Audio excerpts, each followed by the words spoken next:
దేవుడు ఇచ్చిన గొప్ప బహుమతి మనం బ్రతికుండటమే.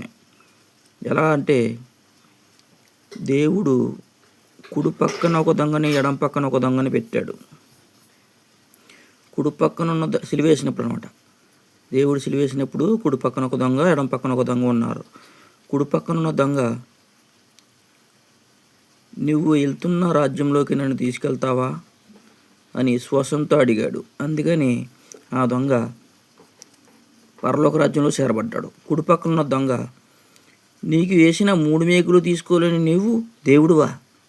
ఎలాగ నువ్వు దేవుడు అయితే ఆ 3 మేకులే తీసుకోలేకపోయావు అంటాడు.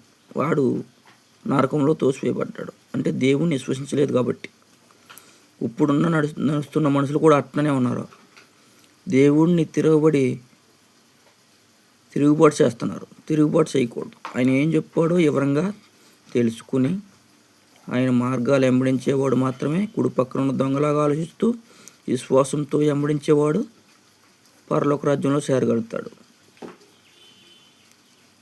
అదే దేవుడిచ్చిన గొప్ప బహుమతి. అప్పుడే దేవుడు ఆ మేకులు తీసేసుకుని ఆయన మహిమ చూపించుంటే అప్పుడే యుగాంతం అయిపోయేది. మనం ఉండేవాళ్ళం కాదు.